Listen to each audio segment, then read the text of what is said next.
Since I've been back last July, found a lot of new cafes along King Street West and revisited my old favorites near Kensington Market and Queen Street. And third, before we go there, let's add some stickers. A cute cat.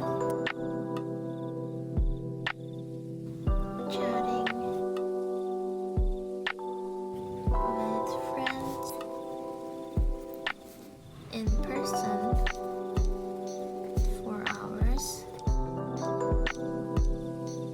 There's a difference between video chatting and meeting someone and being able to really meet their eyes and talk to them in person. I do appreciate that we can keep in touch by calling or being on video calls, but I really do miss seeing people in person. Another cat here. Quite obvious that I love cats. And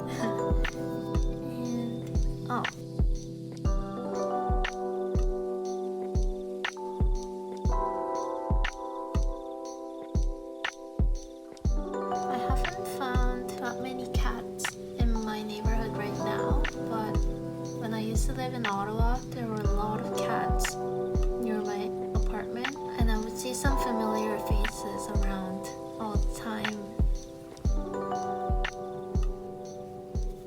Next, I also like getting a cup of gelato from Yorkville is an area in downtown Toronto, and I used to live close by, and there's a gelato place called Gelato, and then there's a dot. That place is amazing. It's also nearby a pasta place I like. They have the best fungi pasta. Maybe I'll draw some ice cream there. With my drawing skills, you probably can't really differentiate between the gelato and an ice cream.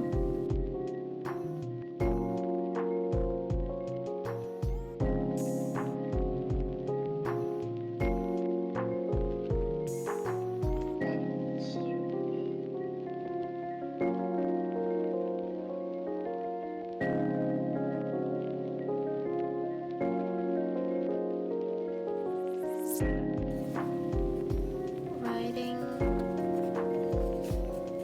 the bike on Toronto Island. This is also a fun activity to do when you visit Toronto.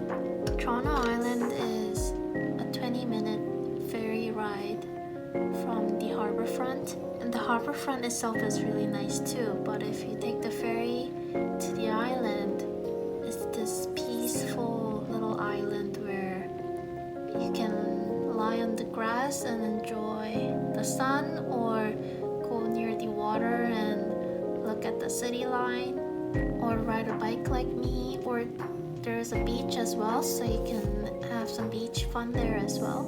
It's really green there, green and blue. So that's what I'm gonna portray here. Oh, I almost forgot. There's also a little farm and they keep some exotic animals there. I don't know if they'll be living there, but they're there. Maybe I'll put some animals to represent the zoo.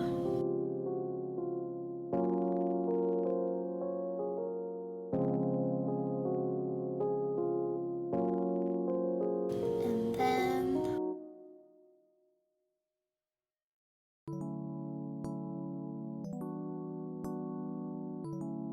I did a lot of this last winter because it wasn't too cold and I wanted to walk a little more.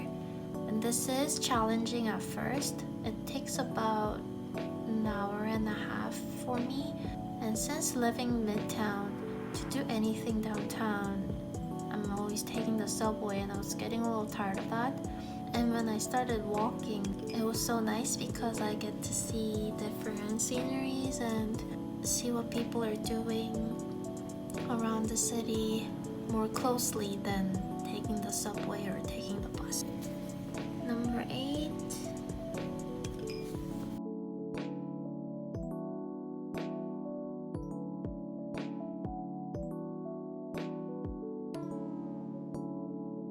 Kensington Market is called a market, but it's more of a neighborhood, and it's a very vibrant part of the city. I first went there in high school during my Spanish class, and since then I went there for different things to eat, to enjoy the music during the summer, and always I had a good time. Also, there's this little fruit market there. Well, there's a few, but there's a big one around the corner. They have really fresh product. So while it's a little far from where I live right now, I would walk down and get some fruits and vegetables. And if I bought too much, I would just ride the subway back home.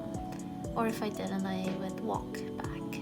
We're down to last 2.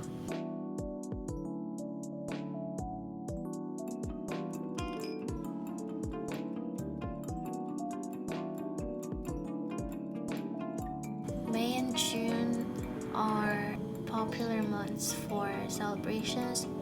For example, graduations are in June. Our call to the bar was supposed to be in June. Many weddings are in May and June. It's just about seeing them in person and, you know, being able to give them hugs, celebrate their accomplishments and all their efforts up to that point in person by saying good blessings and laughing with them. And lastly,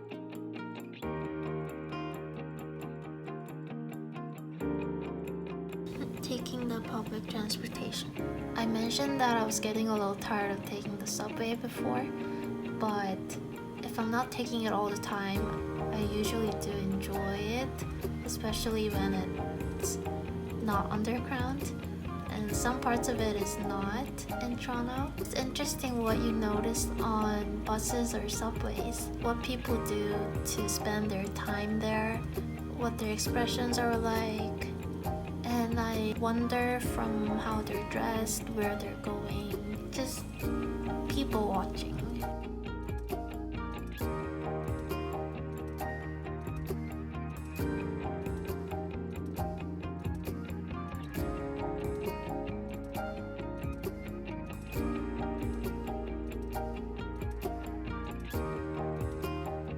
The list is done, and I'm just gonna finish this by decorating a little bit.